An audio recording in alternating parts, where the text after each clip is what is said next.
রাতের আধারে জানলা খুলে ডেকো না, কারণ যাকে ডাকবে সে তোমার নাম ধরে ফিরিয়ে ডাকবে।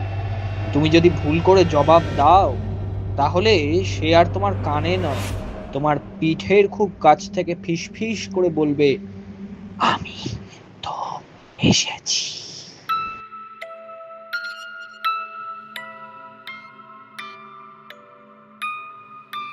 গ্রামের এক কোণে এক দরিদ্র পরিবারের ঘরে জন্ম নিল অদ্ভুত এক ছেলে। জন্ম থেকেই সে শারীরিকভাবে পুরোপুরি সুস্থ, চোখ কান হাত পা সব স্বাভাবিক।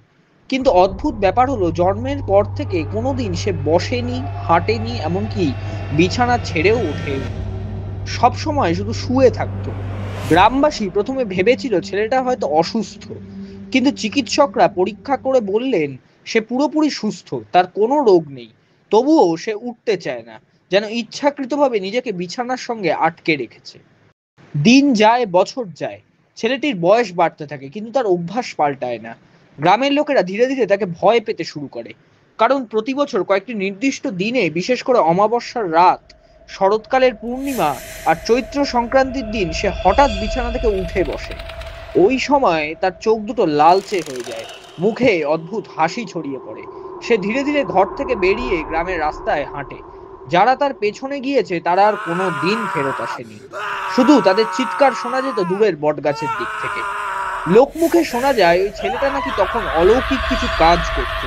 মৃত মানুষকে টেনে নিয়ে গিয়ে আবার জীবিত বানানোর চেষ্টা, শুকিয়ে যাওয়া নদীতে রক্তের ঢেউ বইয়ে দেওয়া, কিংবা অন্ধকার আকাশে ডেকে আনা অদ্ভুত মুখলা পাখি। অদ্ভুত ব্যাপার হলো, যখন সেই বিশেষ রাত শেষ হয়ে যেত, তখন ভোরবেলায় ছেলেটিকে আবার তার বিছানায় পাওয়া যেত, একেবারে আগের মতো শুয়ে, যেন কিছুই ঘটেনি। গ্রামের বুড়োরা বলতো সে আসলে মানুষ নয়, জন্মের সময় কোনো অভিশপ্ত আত্মা তার শরীরে প্রবেশ করেছে, তাই সে সারা জীবন শুয়ে থাকে, কিন্তু নির্দিষ্ট দিনে নিজের আসল রূপে জেগে ওঠে। আজও সেই ছেলেটির গল্প গ্রামে ছড়িয়ে আছে। বলে যদি কখনো তাকে অমাবস্যার রাতে বিছানা ছেড়ে বেরোতে দেখা যায়, তবে চুপচাপ দরজা জানলা বন্ধ করে দিতে হবে, কারণ যে তার চোখের সামনে পড়বে সে আর কোনোদিন ঘরে ফিরতে পারবে না।